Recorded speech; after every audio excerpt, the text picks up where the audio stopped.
This is the Cape Komokahi Lighthouse. We're at Cape Komokahi, the easternmost point in the Hawaiian chain. And the story goes that this lighthouse was spared when the 1960 volcanic flow, which came all the way down here, suddenly split in half and diverted around the lighthouse. And one story has it, at least, that Pele had something to do with that. Pele, the volcanic goddess, had been befriended by the lighthouse keeper, and so she made sure that the lighthouse was spared. But in any case, you can see the lava flow came right down to the lighthouse, and there's a little gap over here between, and then the other side, right on to the other side, all the way down to the coast. And over here, this lava flow would have continued all the way down this side, but of course the road has been created since, so that lava has been moved from here, but otherwise there would have been probably lava going all the way down this way. So let's have a look.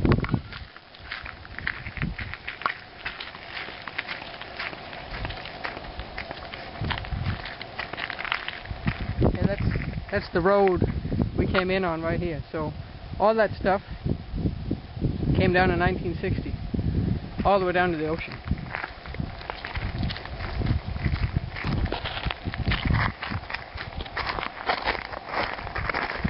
Lava has a very special sound to it when you walk on it. It's a kind of a lightweight.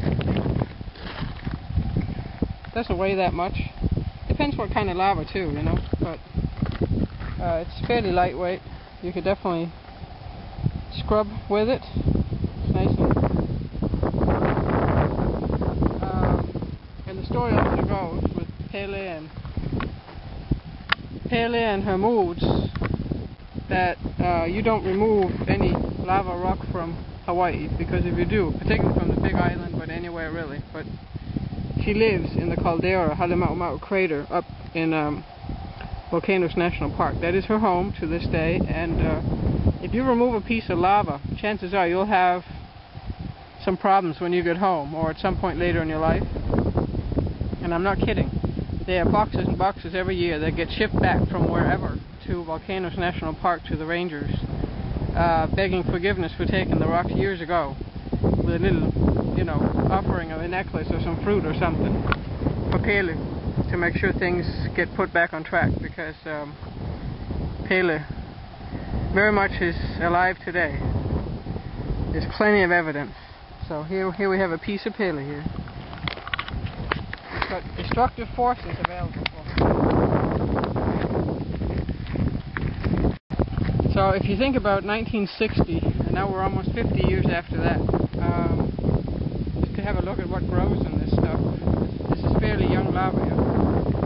I see a noni, and of course these ferns, some of the first things you'll see in new lava is these ferns. And then I see some, I think that's a piece of coconut down there, coconut tree. I also see some coconut trees right up here. These guys, that's coconut. More ferns, some grasses, and then these bushes, which I don't know the name of, but they grow in coastal areas in many places. So that's a pretty nice cluster of them. So you'll hear trees I don't even see yet, and they're supposed to grow in this kind of stuff as well. But we'll point that out later.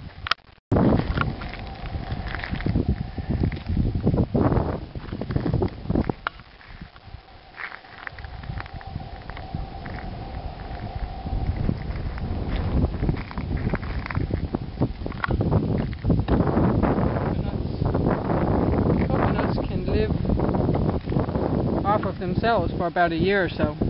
All it is, you know, the juice inside, and they'll eat the flesh. I mean, the flesh will become they live off that for about, I've heard about a year. I don't know for sure, but that's what I'm.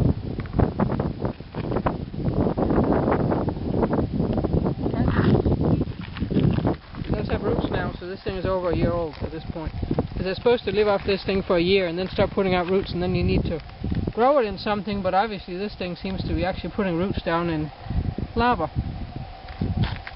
It's optimism, but I'm sure it'll make it just fine. Coconuts are very capable. Here we are, what might be part of a lava tube. Seems like a lot of the rock around here, it's hollow underneath.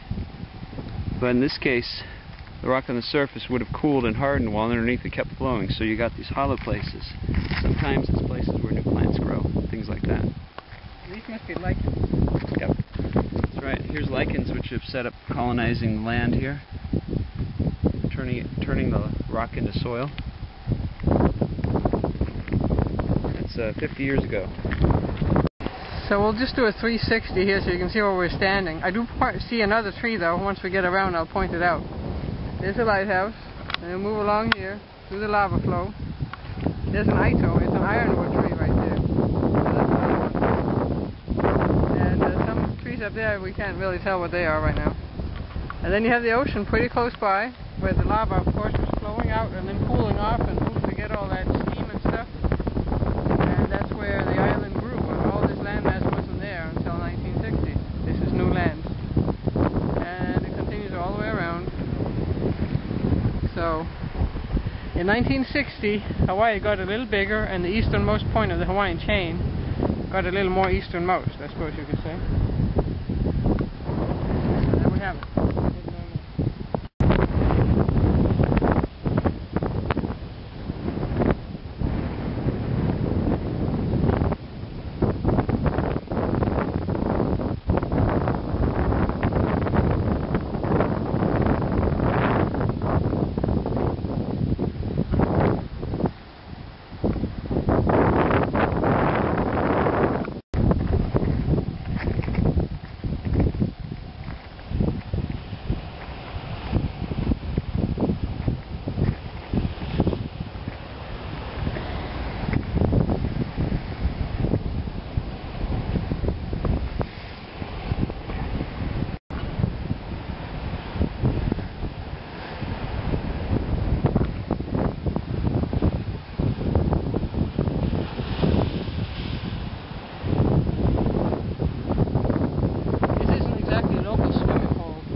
Now we're heading back up the road we came from. You can basically see the road has been carved right in the middle of this lava flow. Lava towering up to both sides. Okay. 1960.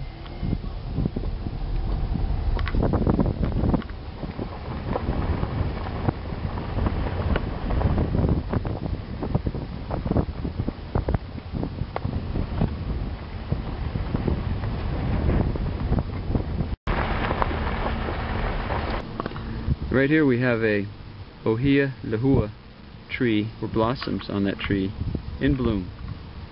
This is one of the early colonizers when the lava flow has come through.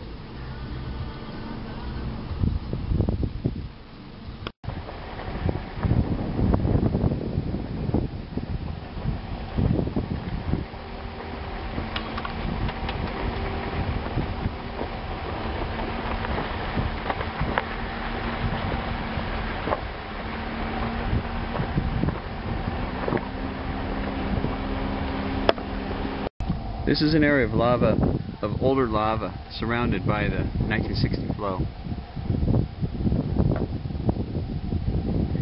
So there's much more vegetation here because this area was not destroyed in 1960. So we can see lava that's much older, maybe a couple hundred years old or something like that. Here's where the oasis ends. Here's where the vegetation is, and here's 1960 lava. There's another little hole, maybe part of a lava tube that was here at the time.